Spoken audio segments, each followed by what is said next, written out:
Tahukah kamu bahwa ada 7,24 juta jiwa penduduk Indonesia yang terdata sebagai pengangguran atau yang tidak memiliki pekerjaan menurut Badan Pusat Statistik.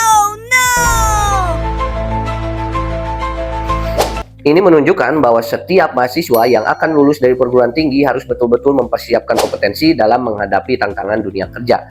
Karena mereka akan bersaing dari seluruh lulusan perguruan tinggi yang terdata ada 4.300 perguruan tinggi yang ada di Indonesia. Ada beberapa kompetensi yang perlu disiapkan mahasiswa dalam menghadapi tantangan dunia kerja. Yang pertama itu hard skill atau kompetensi teknis, di mana mahasiswa mampu memahami betul penguasaan ilmu yang sesuai dengan program studinya. Lalu juga penguasaan alat perangkat lunak seperti Microsoft Excel, Adobe Photoshop, dan lain-lain. Juga mampu menganalisis data, lalu juga mampu menganalisis masalah, lalu juga bisa menggunakan teknologi sesuai dengan zaman, misalkan saat ini yaitu penggunaan AI dan lain sebagainya. Lalu yang kedua adalah soft skill yang perlu disiapkan oleh mahasiswa dalam menghadapi tantangan dunia kerja seperti komunikasi, kerjasama, kreativitas, inovasi, manajemen waktu, kemampuan berpikir kritis, etika di dalam kerja, kecerdasan emosional, dan lain-lain. Lalu yang ketiga adalah kemampuan berbahasa asing. Ini juga menjadi faktor penting dalam menghadapi tantangan dunia kerja bagi mahasiswa.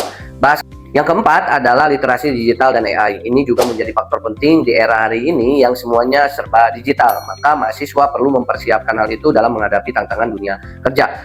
Mahasiswa diharapkan mampu memahami betul tentang platform AI, lalu juga bagaimana mahasiswa bertanggung jawab dalam menggunakan generator AI, lalu juga mahasiswa memahami betul tentang etika penggunaan teknologi dan juga memahami keamanan cyber. Lalu yang kelima itu adalah pengalaman praktis, seperti teman-teman ketika kuliah misalkan mengikuti program magang yang disiapkan oleh kampus atau yang disiapkan oleh instansi-instansi pemerintah, lalu juga pengalaman dalam berorganisasi ketika kuliah, lalu juga mengikuti kegiatan proyek yang mungkin bisa kolaborasi dengan dosen atau dengan teman atau dengan kampus lain, lalu juga memiliki kompetensi memiliki sertifikat kompetensi itu ya. Lalu yang kelima adalah memiliki portofolio hasil karya atau proyek.